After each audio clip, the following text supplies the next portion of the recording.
The government of Guatemala has promised to tackle the high murder rates of a country living under the threat of gangs, organised crime and drug traffickers. Some have expressed fears it could become a narco state with state institutions that are weak or corrupted by criminal activity. When President Otto Perez Molina took office just over a year ago, he said the war on drugs has failed and it's time to consider decriminalising drugs. My guest today on Hard Talk is the newly appointed Foreign Minister of Guatemala, Fernando Carrera.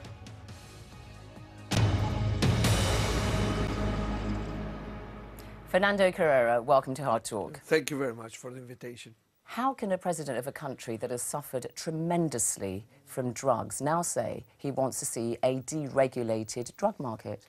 Well, actually, what we have said so far is not exactly a proposal on how to solve the drug problem in the world.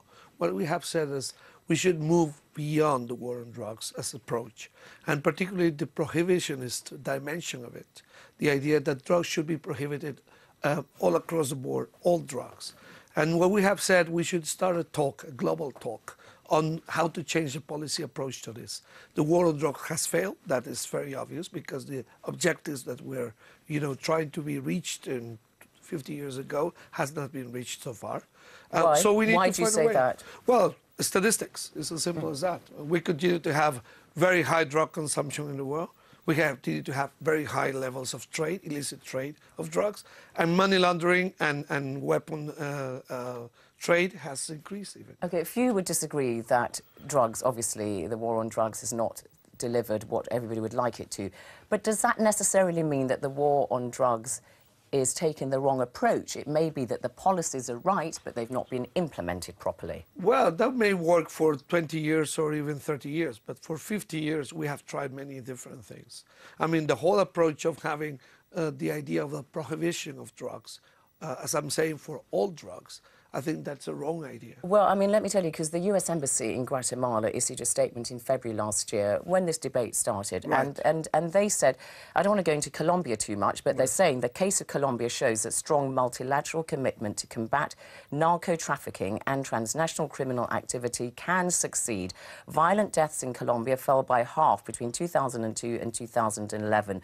With similar political will, other governments can have the same success. So Colombia has taken the right steps and it's bringing results. Yeah, but not bringing results in reducing drug trafficking.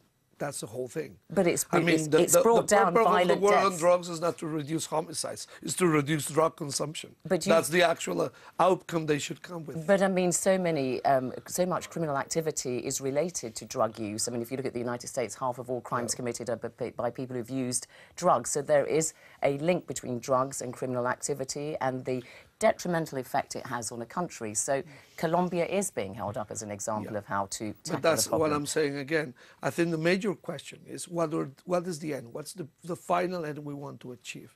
If it is reduction of homicides, we're doing that in Guatemala in the last 3 years. We have reduced homicides from a rate of 40, more or less, for 1,000 inhabitants into less than 28 this year. Still very high, and we though. will continue to reduce homicides as the same trend that Colombia has followed, okay?